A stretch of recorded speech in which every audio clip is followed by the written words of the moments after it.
Cashflow Kings does a $2 a month. Oh my God. Oh. Grifter!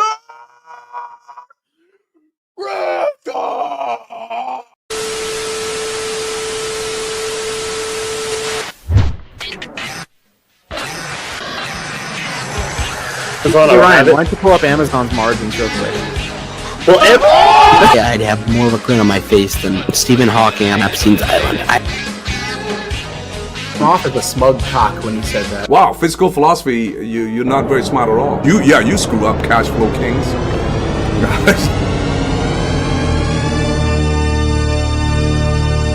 Dissector, you are an idiot. Hello, everybody. It is Saturday, and it happens to be Saturday at 8 p.m. Eastern. At Saturday, 8 p.m. Eastern, the amount of activities and things you could be doing is potentially endless and limitless. With those limitless opportunities, you could be doing a lot of negative things for your lifestyle. Fiscal, what are some of those said negative things for your lifestyle that let's just say are not cash flow creative or positive? Ooh, well, you could be scrolling on TikTok and couch rotting. I hear people are doing that these days. A lot of Gen Z Zoomers, not that you'd know anything about that. You could be, going down to Cancun and enjoying a little bit of the spring break action. End up getting caught by a cartel, held for ransom, so to speak. It could happen. Story. Yeah. Inspired by true stories, maybe. Yeah, but potentially. You could be not using your LinkedIn properly, not signing up for LinkedIn Premium. You could be falling behind on your bookkeeping if you're a small business owner. That's pretty relevant to some things we're going to be talking about today. Tax fraud. You don't want to be doing that. Nope. It is tax season, by the way. It is. You could be gambling in Laughlin, Nevada. That's not. You don't want to be playing the dollar blackjack hour. I'll just say that. Some of the characters at the table.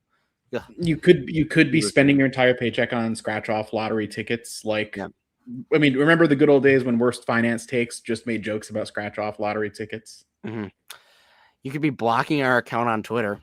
It's not something we like. That makes us sad. You could be getting a DWI. You could be hitting people with said DWI. Bad things you could be doing at Saturday, 8 p.m. Eastern. Welcome in, everybody. It is technically our first show of 2026, and we have a good one. Unfortunately, this week we were blocked by some certain entities on Twitter, which means that we may not be able to make some fun jokes. I'm joking, everybody. We're still going to make fun jokes. We're still going to make fun of Dividend Dude on the channel. Rest in peace from DD to DWI. For once, finally, though, Fiscal has finally brought on a guest of his own. Fiscal, would you like to give your guest an introduction? Yeah. So this guest is Drew Woods from Rising Financial Futures. He's an accountant and bookkeeper for small businesses.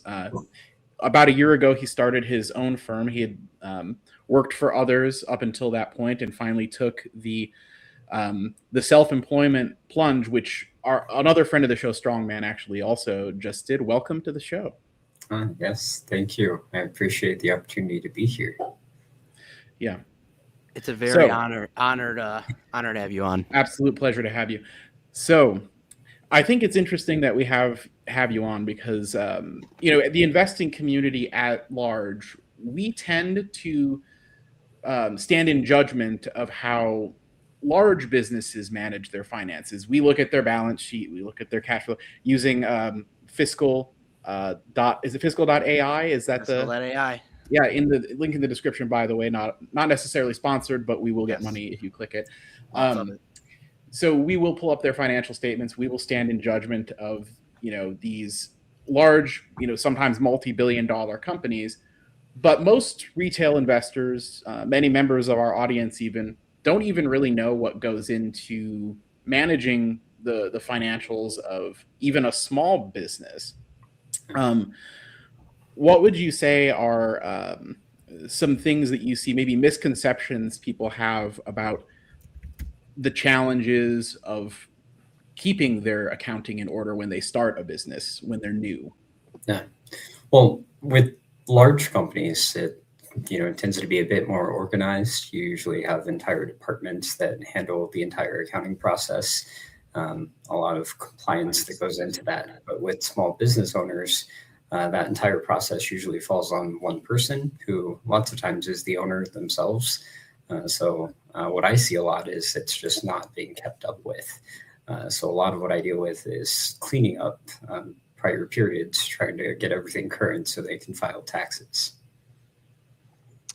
What are your thoughts on all the youth using ChatGPT now in accounting classes? That's a good one, actually. Yes. ChatGPT. I think it's a good resource, but a lot of inaccurate information that comes from ChatGPT. So, I mean, use it. I can't say that I don't use it, but I wouldn't rely on the information.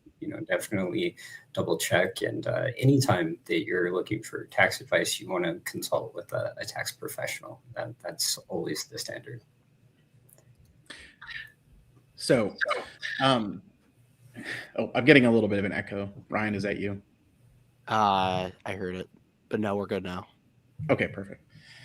So, would you say that that most small business owners get behind, and then that is what leads to these big cleanup situations, or is it that they don't know what they don't know, or some combination of the above?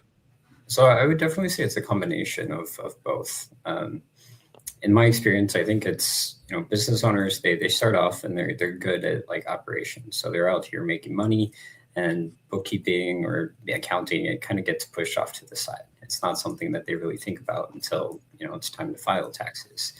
And then I think it's also like the fear of the unknown. Like they don't know, they just know that there's compliance things that they need to do, but maybe they don't know the details of what that is. And so it's like you just keep pushing it off until it becomes a mess. A lot of times clients will reach out after they've received some sort of notice from the state or the IRS. And at that point, they're so far behind that it becomes a big cleanup project. But there are clients, and ideally, when you start a business, you're going to kind of get a plan in place and start, correct from the start. That would be the right way to go about it. But I'd say most people, they don't really address it until it becomes an issue. Interesting. So with do you see that there might be some Intuit investors in the chat today? You never know. Would you say that for most business owners that QuickBooks and Intuit products are still like the gold standard in small business accounting? I have mixed feelings when it comes to Intuit. I think they have a great product, QuickBooks Online. It works for most small business owners. If you're like a solopreneur or a small team, the price that you pay for the service that you get, I think it's reasonable, and it allows you, like, they take the guesswork out of bookkeeping. So it is a tool that allows you to really keep your own books, and they offer a lot of guidance on how to do that accurately.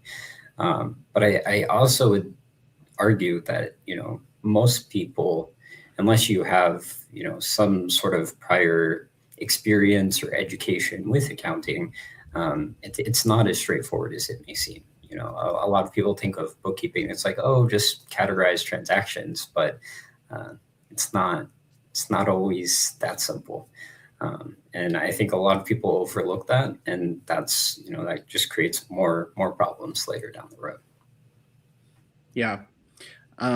So you've been, you're about exactly 1 year in from the start of your firm, correct? Yes, actually, I believe tomorrow is exactly 1 year. So what would you say is like the biggest, call it life lesson you've learned being fully self-employed for a full year at this point? Oh man. So one life lesson, there's been a lot. For me, being on my own, I think the reality of like you wear all the hats, right?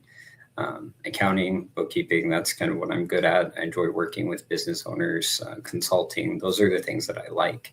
But being on my own, I have to embrace all the things I don't like about running a business. And for me, that's been the hardest part. Just becoming the person I need to be to kind of grow and run the company. That's been the biggest challenge. Would With you say that entrepreneurship, it feels like, you see Grant Cardone talk about how it's a 24/7 thing. Whereas obviously if you're employed, it's more of a 9-to-5 thing. What have you found like it's been for you? Has it been like more 9-to-5 still? Have you done or is it really like 24/7 like Grant Cardone says? I have to agree with Grant Cardone on that. I don't agree with him on a lot, but I have to agree on that. Since being on my own, I work a lot more than when I had my 9-to-5, and I worked a lot back then as well. But I think now, if anything breaks in the business, that falls on me. And when you're handling clients' financials, that adds even an extra layer to it. If something breaks in their business that impacts their financials, then that also falls on me. So it's a lot just trying to manage, not just my business, but theirs as well. Yeah, there's there's a lot of people that I think that they have this image of, oh, if I own a business, I'm my own boss. Therefore, they feel like they would become accountable to nobody. But that actually ultimately isn't true. Everybody is always accountable to somebody in the end, correct? Oh yes, and that's a misconception I get all the time. Even with my family, they're like, "Oh, well, you work for yourself. You have flexibility," and there is some flexibility to it, right? But you also have a lot more responsibility. Everything falls on you, and so I would argue that I actually work more. I feel more stressed in day to day than I did before.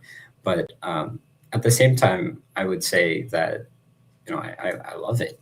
This entire process, it's been stressful, but it's also liberating knowing that I control my income. I control, what I do. I get to make those decisions. It's been liberating. What's been the hardest part of being self-employed for the roughly year now? Revenue can be unpredictable.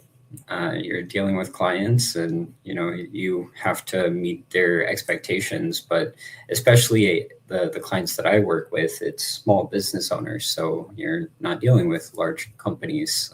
So me getting paid is contingent on them getting paid by their clients, and so there are ways that can be improved and you can work on that. But I'd say the biggest challenge is just the unknown in when that money's coming in.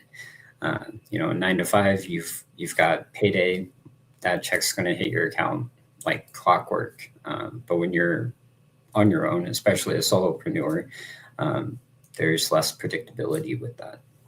Has there been any like personal sacrifice for you, especially when starting it up? I mean, time.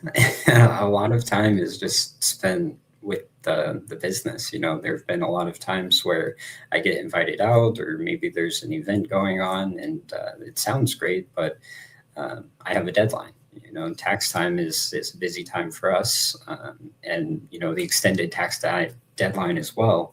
So during those times, I'm working 14, 16-hour days. It's not feasible for me to go out and actually have a personal life outside of work. So that's kind of the trade-off there. On the flip side of that, I mean, what's maybe a thing that you love about it? I love helping my clients. Again, what I do is I really help business owners grow and scale. It's not just bookkeeping. One of my best success stories is a client that I've worked with for many years. When I started with him, he was solopreneur, very small, and he grew his revenue to $1 million+ annually, and actually exited his business after several years of working together. And he's gone on now to start other ventures, but seeing how much he learned throughout our time working together, and the way he changed how he makes decisions and using data to make his decisions, it gives me just this huge sense of accomplishment, knowing that I had a part of that. I impacted him in a positive way. I think that's the satisfaction I get from what I do. Very nice. Blake actually Yes. from the chat had a few questions, and I think these are pertinent and relevant. So, is this a sole proprietorship, or did you? I know some of the answers here, but I'm just reading the question. Or did you start an LLC? Are you insured and bonded? Does your style of business need the extra layer of legal protection? All valid questions. Blake's a very detail-oriented guy. What would you say to these? Yeah, absolutely. So it is structured as an LLC, and then a tax selection as well. As far as insurance, that's important.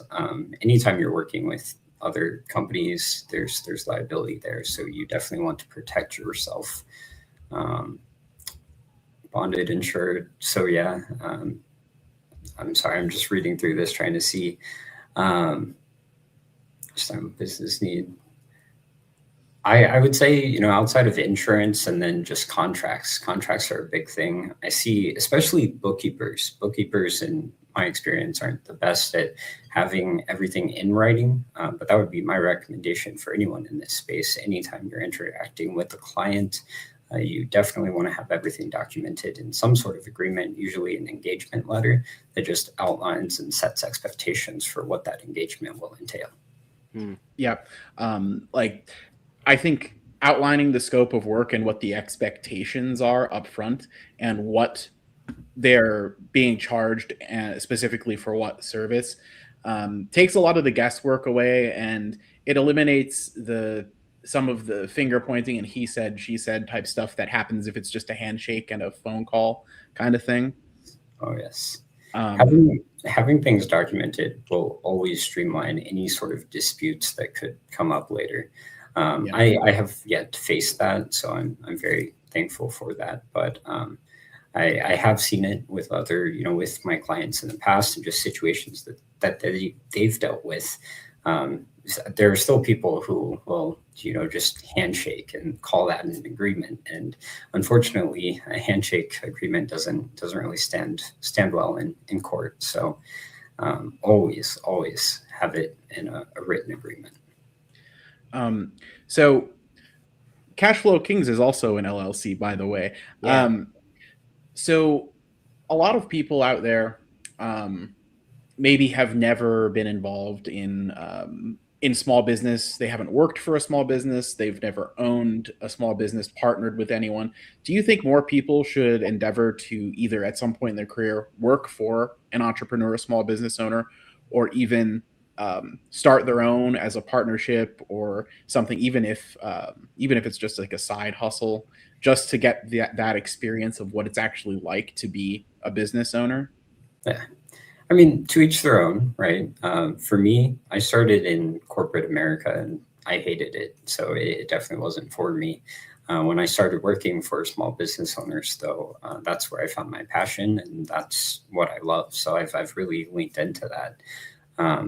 I think it's an experience worth having, coming out of college. If you're not sure, I think maybe try it and see. I would say maybe even intern at a small business and see how that goes. I think for some people, it could be a great fit. But I also think some people find the corporate path a bit more appealing.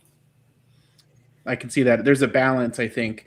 On the one hand, in a small business, maybe you grow with the company, right?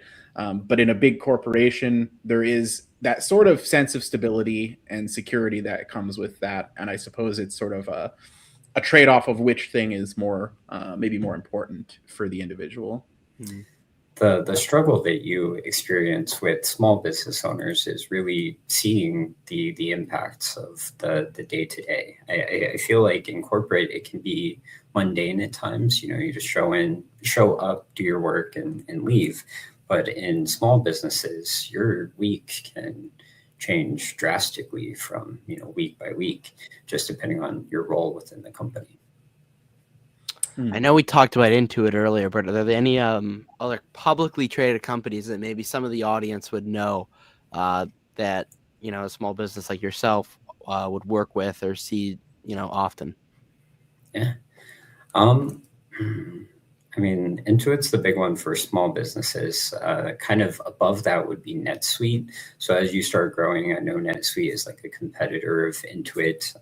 They might be owned by a larger company, and I'm not sure who that is, but NetSuite is one. Oracle, of course, they're a big one as well.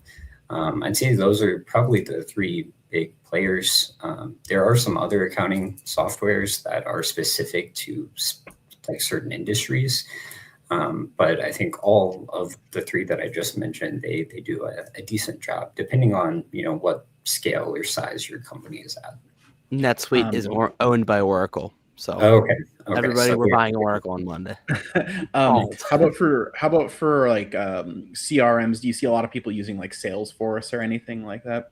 So for small businesses, you'd be surprised. A lot of them don't, at least in my experience. Again, there are a lot of niche CRMs that my clients use.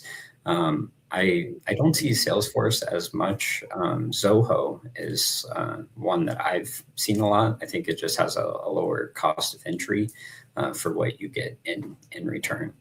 And I'm not sure if they're publicly traded either. But yeah, that's what I see. R worded up there had a our word. Andrew mentioned the documentation is that digital, paper, or both. Government regulators trapped in time, so the benefits of digital seem minimal. Yeah. So in my firm, most of what we do is digital, and to the extent that the IRS will allow. There are still some filings that need to be done on paper. And so, there is some aspect of paper documentation that we have to keep. But a lot of your main forms can be filed electronically, and then we keep digital copies. But of course, anything that is paper needs to be submitted on paper. We have to retain a physical copy of that as well. Good question. I wouldn't have thought of that one. Bearish Dunder Mifflin. Bearish Dunder Mifflin. I love it. So given that, you cater mostly to small businesses and there's a lot of catastrophizing that goes on around the economy and so forth, do you think, obviously you only know what's true of yourself and your clients. Do you feel that small business is still doing well in the US and like the dream is still alive, or do you feel like they're drowning?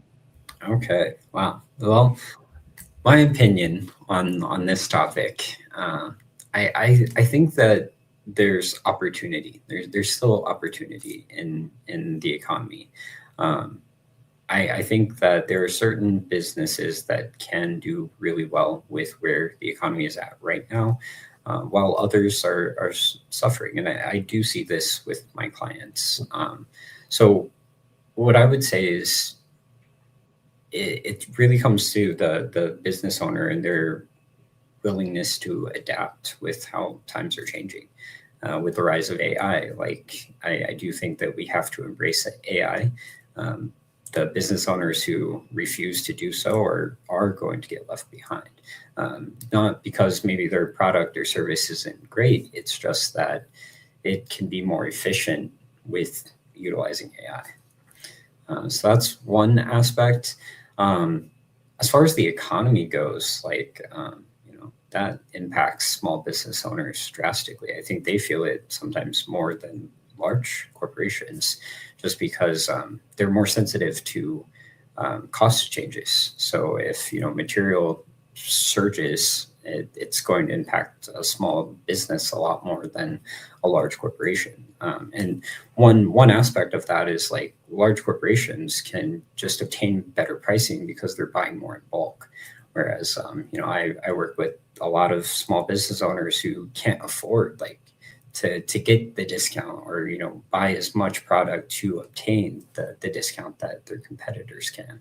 So that's kind of the struggle that I see with small businesses, is just they don't have the competitive edge that large corporations do. On the topic of struggles with small business owners, what are some of the top, initial struggles with maybe some small business owners that you see? Cash flow management That's the big one. We feel that way. It ties back to bookkeeping. Like a lot of small business owners aren't properly keeping their books. I mean, they don't have a consistent process. And so I think what I see a lot is they just don't know where they're at. I can't tell you how many business owners I work with who are initially just going based off of the available balance in their bank accounts. And that gives you no clarity about the state of your business. So I'd say that's the one thing. You have to know your numbers. You have to know where you're at. Another thing would be commingling funds. Again, a lot of business owners don't have that plan when they start off. Maybe they started as a sole proprietor and they didn't even organize under an LLC, so there was no clear separation. But that gets messy, especially as your business grows. So if you do start a business, it's best to keep the business entity separate from your personal finances. It just makes everything a lot easier later down the road. And then just to give one more, I'd say the industry that you go into. My advice would be, if you are starting a business for the first time and you're going out on your own, pick something that has large margins. That way there's a margin for error, right? If it's your first business, you're going to make mistakes. And unfortunately, something that I've seen is, like a business owner will start a business that just has no room for error. And my example is going to be restaurants. If you've never had a business before and you want to go start a restaurant, I wouldn't do that as your first business. There's just no room for error, and you're going to make errors. And then, unfortunately, those business owners tend to fail. Yeah, I actually see that in We're trucking starting a as well. restaurant. Trucking is another good example of an industry that you don't have a lot of margin for error, because a truck costs a lot of money. It's a very expensive piece of equipment, and it breaks down, and the fuel costs is variable, and you don't control that. And so if you're you might be the best driver in the world, but if you don't know how to manage your cash flow properly, you can go out of business as a solo trucker potentially. Yeah, it's something Also, you see all the time. I think just taking on debt very early on, starting a business, is probably not the best move. Right. A lot of lenders will want to see history anyhow that you can pay back the loan, but you'd be surprised how many business owners will start by taking out a loan to fund the business, and then they're not successful. I have another question I want to ask. It's specifically about misconceptions people have about LLCs and tax elections. Like, I know you mentioned earlier that you're an S corp election, but what are some things that people misunderstand about LLCs and tax elections? For people in the audience that have never formed a business at all. Yeah, absolutely. So I actually just made some content video about this topic, but a lot of people think that LLC is a tax election, and it's not. An LLC is a legal entity, and all it does is give you liability protection should your business get sued or have other liabilities that arise.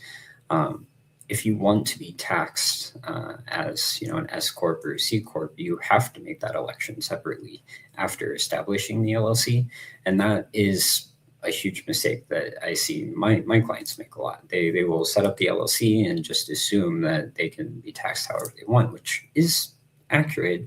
You just have to file the form and tell the IRS that you want to be taxed as an S corp or a C corp. If you don't complete that form, the IRS is going to default to either a sole proprietorship or a partnership, depending on how many members you have. Right. Which, for anybody that isn't aware, it means it's disregarded and passes through to your personal, and you have to pay your portion of self-employment tax. I've been there. Okay. So what do you like in particular about the S corp election for your scenario? I think S corp works really well for my business, just because it's not asset heavy, so I'm able to by paying myself a reasonable salary, I'm able to get the benefit of distributions without the added tax. So that's really it for me. I think it works out well, and I do get some tax savings just with how it's structured. But I want to highlight that S Corp is not for everyone. I see a lot of content online where they say, oh, just go get an S Corp, pay yourself a reasonable salary, take your distributions, and you don't have the payroll taxes on the distributions. But that's inaccurate. There are limitations to that, especially if your business is asset heavy. So again, consult with a tax professional. I'm not trying to give tax advice, but before making an election, you should consult with your CPA and make sure that an S corp could be good for your tax situation.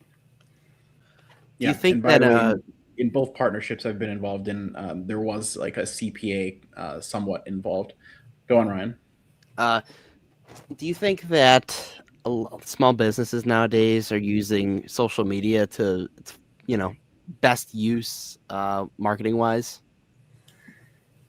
So are you asking like best use, like they're using it to their advantage? Oh, like if they're using it effectively. I could have worded that better. Yeah. Probably not. I have, my own opinions on this just because I think that, ads like Google and Meta both dominate, and just like you have to pay them to really promote your business or get yourself out there. Organically, I think the ones who can figure out like organic content and creating a following base on that, those are the real winners.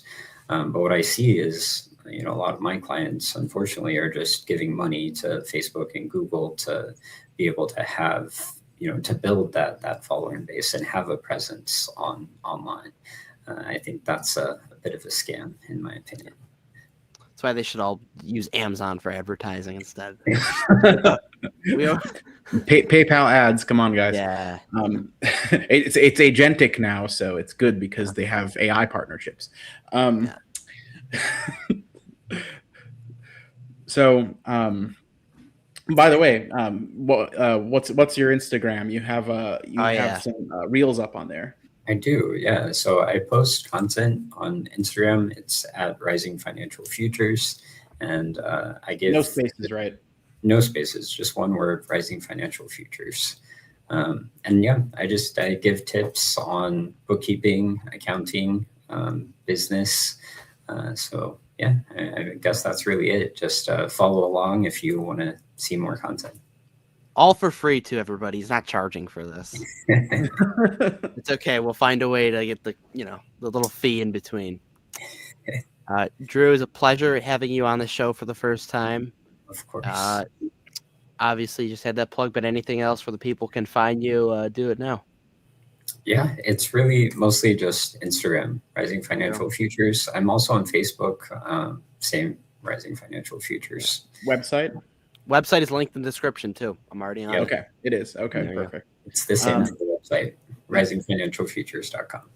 Yeah, and I would just tell anybody out there, if you or anyone is a small business owner or is thinking about opening a small business, send them in, and Drew can help them. I wouldn't say that if I didn't believe it, guys. Yes, he's like the ibuprofen of small businesses. Nothing bad can happen. Only good can happen. There we go. All right, Drew, it's a pleasure having you on. Thank you. We'll see you. Have a good night. Thank you. Have a good night, Drew. Everyone. Fiscal, we're starting a restaurant. You heard it here first. Okay, this comment section is too retarded. I can't deal with this. We're trying to have like a serious conversation. And I hear Gil talking about $1 million. Seymour Duck is he's giving me a hard time about Grab's share price. Yeah, I added this week for disclosure. And the funny part, Gil, you said it's at 48 now. I got it 487. So who's laughing now? Seymour Duck. My cost basis is like 3 something. Like, come on, man. We do have a gifted channel membership. I think we owe them something for that, right? A dance, right? Right. Yes, a dance. Yes. A dance.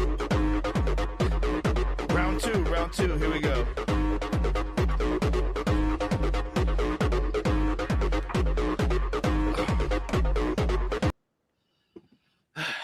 Would it make you a little sad after oh, by the way, everybody, we went on Orange Grove 55 earlier this week on Monday. I put out a few posts about it, but if you didn't see already, we went on with Seymour and OG 55 and we chopped it up.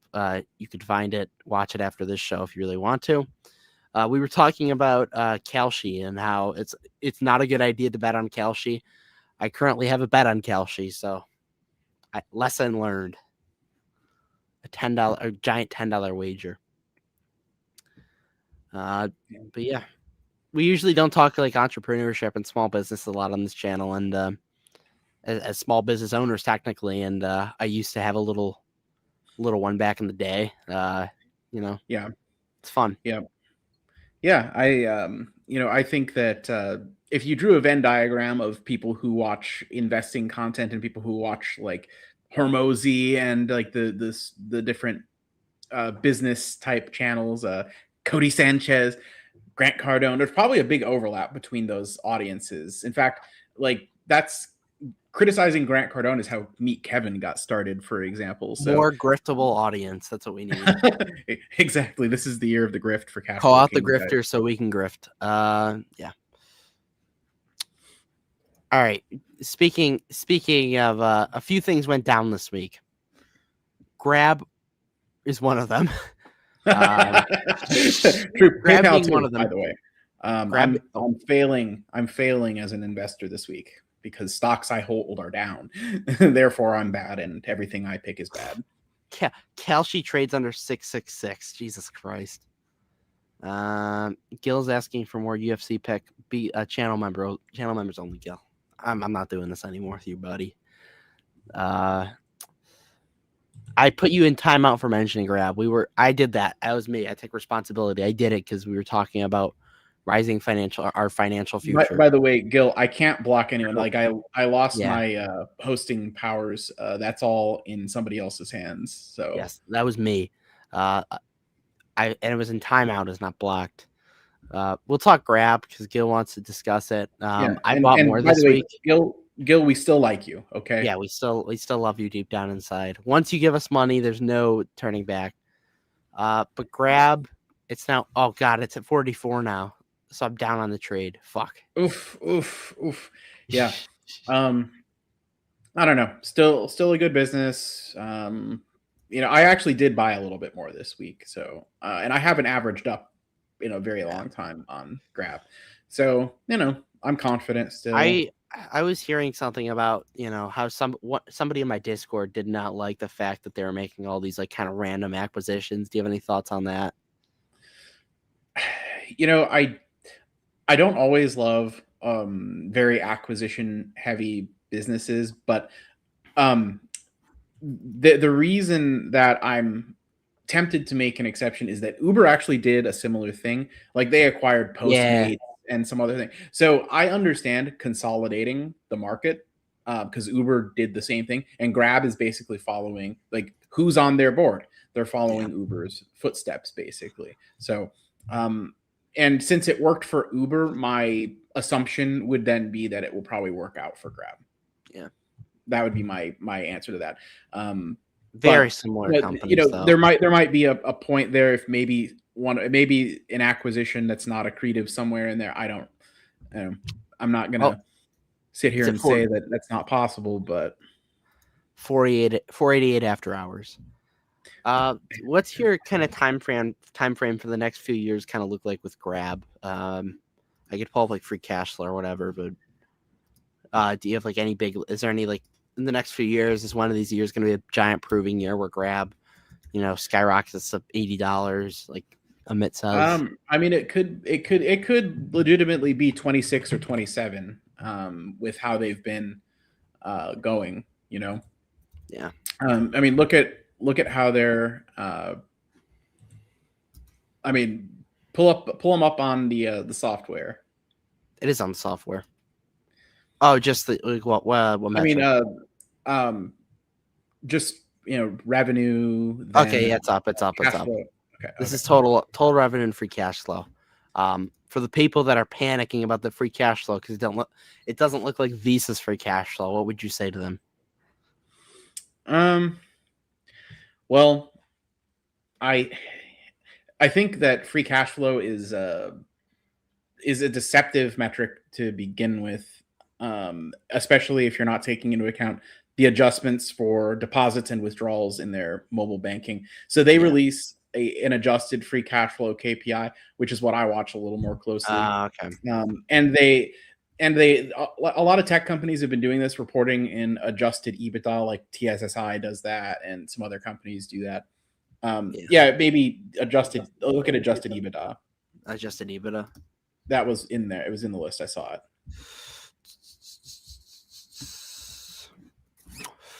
So get rid of some of the other stuff. Yeah, I got you. All right, free cash flow gone. And can you make it quarterly? Yes. Once again, everybody, if you use fiscal.ai, we get a lot of money. Yeah. I'm just saying. So yeah, minus like a kind of a single blip there. It's up and to the right, right? Yeah. So I have a pretty high level of confidence, and revenue also pretty much up and to the right. You're more in touch with that Singaporean and Asian market, I guess you could say. Or economy. In touch is a good way to put it. Yeah. Yes, boots on the ground due diligence. Mm-hmm. How would you say that economy is looking right now? So right now is like a snapshot. As far as like a snapshot in time, I don't really have anything to say. What I will say is that the region's overall GDP and per capita GDP are growing at a pace that is much higher than ours. Yeah. Right. So look at, I think if you want to know where the future is going for the rest of this region, you have to look at China from like 2005, right? Yeah. And their per capita GDP was a much lower 20 or 30 years ago than it is today. But now their per capita GDP is quite good, and they have a very high overall GDP. So that's why there's excitement around investing in Chinese companies to the extent that people feel comfortable doing so. Now, this company has the benefit of not being Chinese. They're Singaporeans are pretty capitalist. Senator. Yeah. It's a pretty capitalist place, and so I think the trust factor is higher, and you still have that untapped future GDP growth to bank on as well at the same time. Yeah. So I kind of like that 1-2 punch, and there's a proven business model because of Uber has proven it, and for the banking side of it, I like to compare it to SoFi for that part of it. And it may not be a perfect comparison, but they are tapping in to a customer base that hasn't really been tapped into before for financial services. And again, in a growing GDP environment, I like it. Yeah. Would you say, I know we've talked about how Uber has that effect whenever, no matter the economic cycle, I guess Uber is in a position to do well. Would you say Grab is a similar thing? I think the consumer in this part of the world might be more sensitive. But yeah, in theory, yes, they could attract more drivers at a better take rate during downturns and stuff. Yeah. But the problem with that, actually, though, in Asia, especially Manila is where I spend a lot of my time over there. Not very many people actually own cars there. That's why they use Grab so much. It's part of the reason why it's such a popular app, because there's very few. It's walking distance too. There are some things in walking distance, but if you need to go further than walking distance, there are very, very few people that own cars, and there is sort of it's not very convenient to own a car in a lot of places there. Parking is a challenge. Okay. Yeah. you know how we have parking lots here? Mhm. I don't think I've seen a single parking lot over there. So, like I think there may be a few parking garages and stuff, but parking is extremely limited in a lot of places there. So, if somebody has a car, yes, they can be a Grab driver, but yeah, I do think they would be more sensitive to a major economic downturn if there was like a localized one. But overall, the trajectory is up and to the right for their per capita GDP. So I care more about the long term than the short term. I think there's one thing that we need urgently right now to boost the stock price, and that's Amit to start tweeting about it again. He's disappeared since it's gone down. I don't think he's big enough to move like this is what, like a 20-something billion market cap. I don't think Amit's big enough to move stocks with market caps of that size.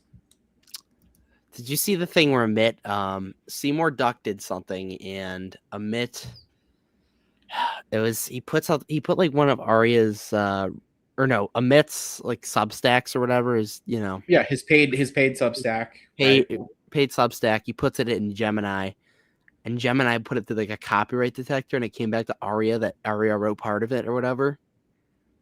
Yeah. Interesting. Right. Yeah, he basically recycled Arya's write up on, I forget what company. I think it was Zeta, Zeta. So everybody's talking about that now. Oh, is that what it was? Yeah. Yeah. Well, honestly, it wouldn't surprise me if Amit maybe plagiarized something, especially if it's on his private Substack. He probably figures if it's behind a paywall, then who will know? Yeah. But I mean, granted, I don't know how good the what was it, Gemini copyright detector thing. Like, I don't know how accurate that is. And it's like, hey, if he had a couple sentences that were the same as something that Arya said, like two different people could reach a similar conclusion and word it in a similar way and it not be plagiarism, right? So, like, I don't want to sit here and say he's a plagiarist and should be kicked off of everything. I don't know. It may be illegal, but the only thing that's 1,000% illegal is his haircut. Yeah, and I would like to see the write up, see Arya's write up, and then like get Arya's opinion on it. If he has a problem with it, then that maybe changes things. But if Arya doesn't have a problem with it, then what business is it of ours? Yeah, I think has your portfolio been up every day this year? Every day, no, but like I am up. Like I think like 2 or 3% so far in 2026, something like that. Like, so not a huge amount, but we're on pace to be up like 50% this year. 10 days in, like 6 trading days in. Oh, there were points in 2025 where I was up close to 50%. TSSI gave that to me and then took it away. I don't know how much. I'm down like 20% now on it. It's not that bad. We've had a nice little run. Oh, no, it's not that bad. But like, a lot of my unrealized returns were in the stock, and so when it came back down, it brought my returns down pretty bad. Yeah. But again, I'm not that worried about it, man. Like, it's still early in the year, and I haven't made all my decisions on what I want to on maybe like new names. There are some I'm thinking of though. Like, I am actually thinking about Adobe and even Meta. Oh, Microsoft even is on my radar potentially, though those are Mag 7 names, so it's kind of boring to talk about them. But Adobe is definitely something I want to look at. Affirm is something I'm thinking about, mainly because of Andrew Marshall and Fabio, probably. Yes. Yeah. Are you interested in any like tobacco names right now? I already have a sizable amount of BTI, so I'm not. You think BTI is attractive? Honestly, it did cool off a little bit recently, so it might be attractive again. But I'd be averaging up so much that I don't know. I think I'm just going to be satisfied with my 400 shares and just call it a day. Have you seen the company Turning Point Brands? I've heard of it. Is that the Zyn competitor? Yeah, it's like the nicotine pouch. Yeah, they only do the pouches, no cigarettes. Yeah. I just heard it. I watch all the CM stuff. Yeah. So yeah, I've certainly heard of it. But I don't know. I think I have to kind of consider, like, is nicotine already represented enough in my portfolio? Yeah. Digital Kunst from my Discord might be interested in another name in that field, because he's in all the tobacco companies and he's basically all in that industry, tobacco and nicotine. So he might be interested in that name, since it's an up and comer. But I myself, I don't want to be all in on one thing. Yeah. Dave is having a very strong start to the year. Yeah, I've been seeing that. I'm happy with the way Dave is performing so far this year, making me. Yeah. You could say Dave is turning on. So Gil brings up UNH. So I actually, I've got an okay amount of UNH, 5 figures anyway. To the decimal. I'm not a millionaire yet, but I feel good having something like UNH in there, because it's healthcare, it's defensive, it's not super correlated to the rest of the market, so yeah, it's definitely doing pretty well for me. Is it a strong buy at 530? I don't know about that, but like certainly I think in the 200s, anywhere in the 200s certainly is. In the 300s, it's probably a moderate buy, and then I'm not interested at 400 or above at all in adding to it. So politically, we had a pretty fun week. It's been a long week. We'll start off with a fun topic. Trump said that he's going to cap credit card interest rates at 10%. Surely it will go through. Will you be buying a potential? There isn't yet, but a dip on Visa or MasterCard if that occurs? No. Do you think there will be an impact on Dave? I don't think, from my math, I don't think there should be. I don't know. I don't know that it would affect Dave. I also I'm not really interested in Visa or MasterCard at this present moment. Yeah, it's done nothing. I think I'm just not. They're okay and everything, but yeah, I'm just I can't help but feel that there's better opportunities in the market, and they're just not it for me. So, was this earlier this week, or have I told you about the company that handled my transcript, because I'm transferring schools and it's owned by KKR, Parchment? Oh, really? No, I didn't. So the company that I had to pay like $15 to get my transcript sent from my current school to the next one I'm going to, and the company that did it was Parchment, and it charged like $15 fee. So I'm like, just out of curiosity, I'm like, yeah, who I wonder who owns this. Looked it up, and it's KKR. So bullshit KKR. Yeah. Well, I still have some KKR. I got in there just for Fuhat. Oh, by the way, I do want to also brag a little bit about how great Jackson is doing right now. Yeah, that's been the gift that's been keeping on giving. Yeah, like that's been performing. Yeah, lately. I think we talked about it, but you're not looking at trimming, even if it got to like 140, 150. No, I don't think so. I mean, I think I'm comfortable. I think I'm comfortable hanging tight for the foreseeable future, because I think it's just honestly, this, because of like the buybacks and everything, this could just be like a straight melt up kind of situation where you get this virtuous circle from all the buybacks and everything. And back when we discussed the stock with various people, I can't remember if it was Andrew or Money Marshall, I think, was the first one to pitch it, or if it was Fabio, one of the two though, or maybe both, mentioned that they could see it reaching potentially 200-300. Yeah. So like if it got to like 200, 250, I'd probably be like, oh, okay, maybe it's time for me to just take my win. But in the meanwhile, I don't see any reason to sell out of it necessarily right this moment. Yeah. And even if it gained, another 10 or 15%. Yeah, no. Yeah, I'm trying to think.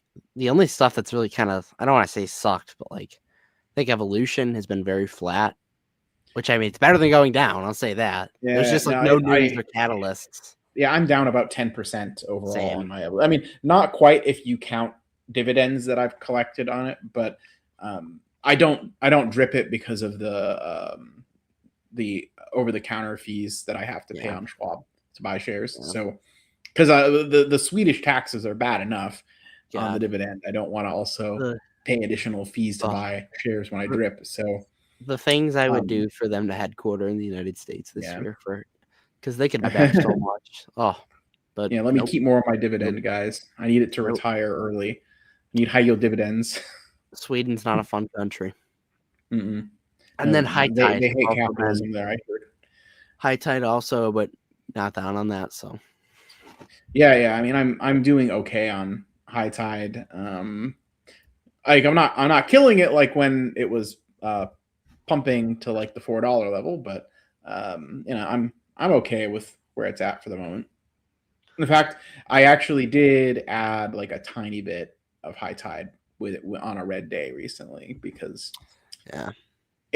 you could say High Tide stock turns me on. Yeah. So to speak. That's the other thing that went down this week. We were blocked by Dividend Dude on Twitter. Yeah, I don't completely blame him, but well, no. By the way, I'm not funny. I'm still followed and allowed to follow. And I'm not. So yeah, it's you because you poke the bear. The bear that is Dividend Dude. The tweet was extremely funny, and I had nothing to do with it. I would never write such a tweet, but the tweet was pretty funny. It was okay. So he rebranded from Dividend Dude to Dude Who Invests. I mean, I understand the reason for the. I'm not saying whether it was good or bad. Like it's a rebrand. So in honor, made a nice little post. Isn't this our most viral tweet yet? It's up there. 155,000 views. Don't waste your hard-earned money on gambling. If only one of our episodes could get that, I know. Don't waste your hard-earned money. I mean, 155 on Twitter is like, I don't know, maybe like 5,000 on YouTube. 400. I know. Yeah. Like 250 then is like 310 now, as they say. Don't waste your hard-earned money on gambling. Predictions markets are the easiest way to bet for the next decade. If only Kalshi was public. Yeah, those two separated by 5 months. Yeah, it's I'm not here to attack the guy, but that's pretty two-faced if you ask me. It's an interesting change of heart, we'll say. It is an interesting. That's a good word to use.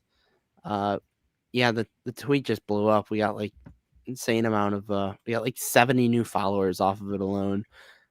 And somebody on my Discord did mention that it is now, instead of DD, it's DWI. Muhammad preferred the Dividend Dude name. I think he should have stuck with it. I just think, I don't know if anybody's going to know who he is now. I think that might be what he was looking for, though. I think he wanted to, quietly do a shift to where maybe he just starts showing up in people's feed under a different thing so that people will maybe not criticize him or whatever for past things. I don't know. Yeah, maybe I'm reading too much into it. I don't know. I mean, or it could just be, he did make a post about why he rebranded. And he said it was just because he doesn't focus on dividends anymore. So he felt like he should change it. So that tweet he rebranded before the tweet. I wish that would have been funny. It got a block though.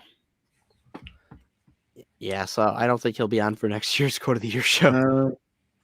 Michael Anthony has a. What are our thoughts on Pepsi, Altria, Cokes? Okay, I was looking into Celsius this week, because my girl likes those Alani drinks, and she spends They way too bought much them. spends Yeah. way too much money on them, and I'm like, there's got to be a million more people that are like this, and they come out new flavors all the time. So I'm like, okay, I'll look up to see who owns Alani at Celsius. So it's just something interesting. No, I actually remember there was a lot of hype when they made the acquisition because it was still one of the most popular Twitter. By the way, you notice Celsius, you don't see much about it on Twitter anymore. Yeah, I wonder why. No. Because some people would rather have Celsius at 93 than my never forget poverty REIT. the poverty REIT's still here at least. Yeah, I don't know. Apparently, it's with Celsius, it's at 52 now. Apparently, the time to get in was before the Alani acquisition, which was in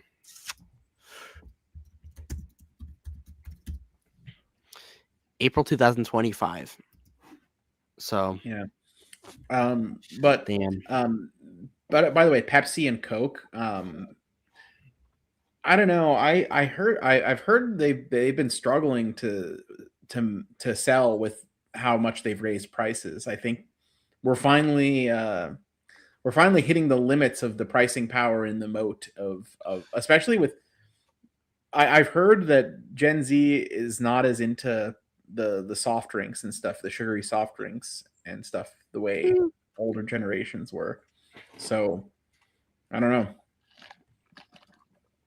I heard they're not into beer, like, which, by the way, does Altria still own any of their Bud stock? I'll fact check that right now. Yeah, because I really hope they just got rid of that because that was dragging. I liked it when they got rid of some of it and used it for buybacks. They sold a portion of it. That was last in 2024 in March. So yeah, I don't think. I think I still had this. I think I still had Altria back then.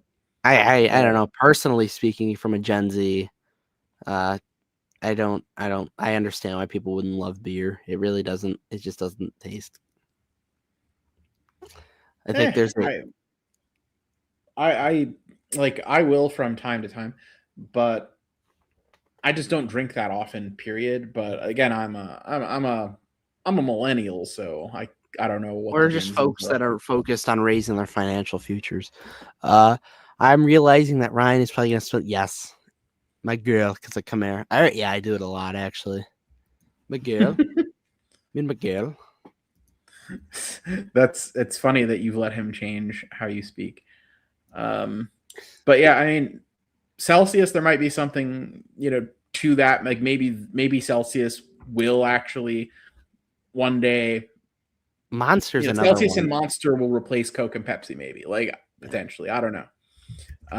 Maybe not. That might be going too far. But I do think the time to buy Coke was when Buffett was buying it in the 1980s, right? And I don't think it's a buy at any price. I forgot. Oh no, I forgot about that. Yeah. Oh yeah. Man. Oh, I wouldn't still even. Got it up here. No, that was a that's good where one. It counts. I forgot about that. Yeah, and yeah. So and hey, I still, I still drink the products and stuff, but as an investment, I don't love it. I think it's too expensive. For the same reason I wouldn't Walmart is, a very big, very powerful company. I wouldn't buy them at a 40 PE for sure. Yeah. Costco though, that's another. It's another. Yeah, Costco 50 times, isn't it? 55 times, something like that. Yeah, no. You might think, oh, this is a great company. It's a very big business. A lot of people go here. The parking lot's always full, and that's interesting.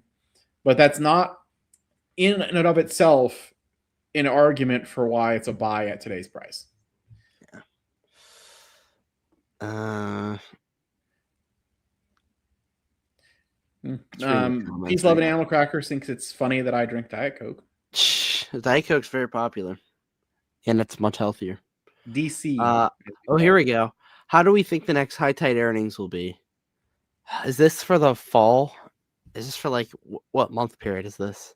I think it'll be for the period ended December 31st. I don't know. I think it'll be a Q4.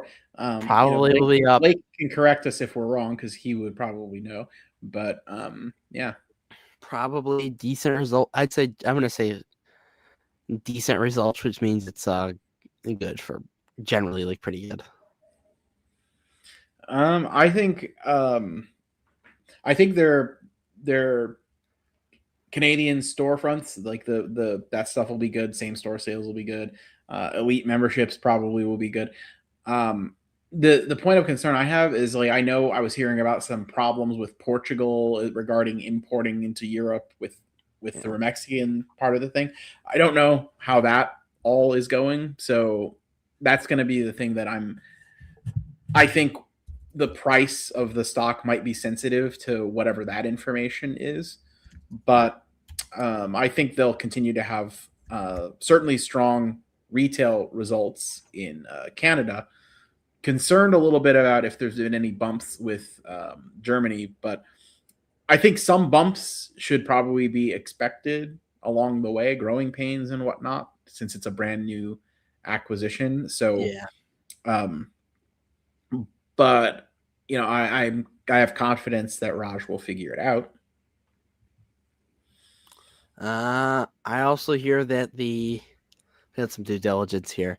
The glass-only store keeps getting flack from competitors in Berlin trying to shut it down with red tape because that they fear they're afraid of him. I'm not that. You know that scene in Starship. Have you ever seen Starship Troopers? No, I'm too young. Unfortunate.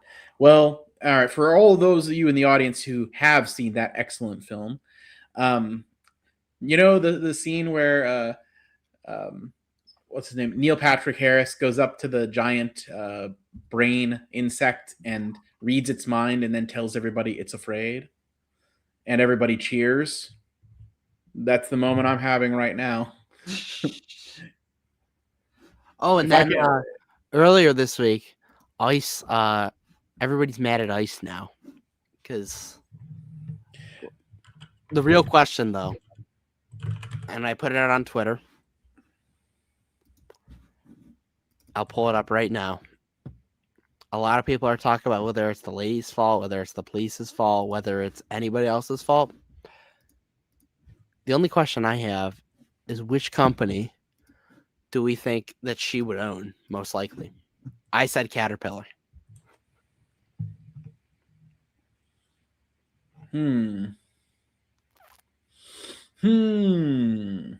She. Camping World. I'm reading more about the Tide earnings report.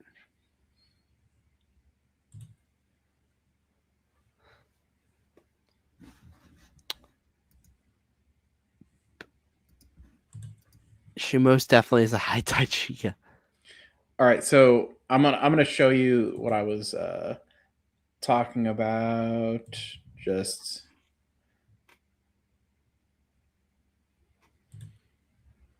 need to make sure I'm sharing the right window.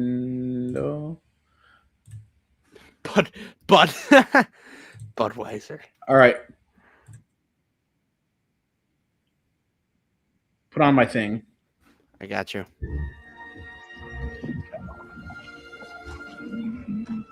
It's afraid. It's afraid!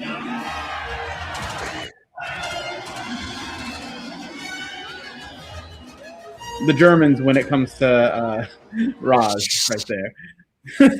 Copyrighted. That's why I tried. That's why I kept it. High-tide bargain shoppers for sure. Yeah. All right, everybody. We're at the hour 12 mark. Thank you once again to Drew from Rising Financial Futures. He will rise your financial future if you smash the like button, subscribe.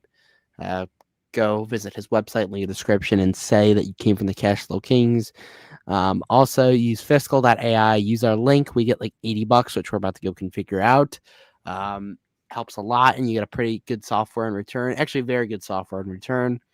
Also, use Strongman Tax Services LLC for all your tax needs. The only person I trust using my LLC's taxes. With him, unless Drew does that too. No, no. Actually, Drew is actively referring tax prep clients to Mr. There we go. Strongman. So they should only get a Strongman. It's the only person I would trust using my taxes. Follow me on LinkedIn. My only request. All right, thank you all for watching. Smash like and subscribe. Do Dividend stock, and of course, cash flow is king. Oh yeah.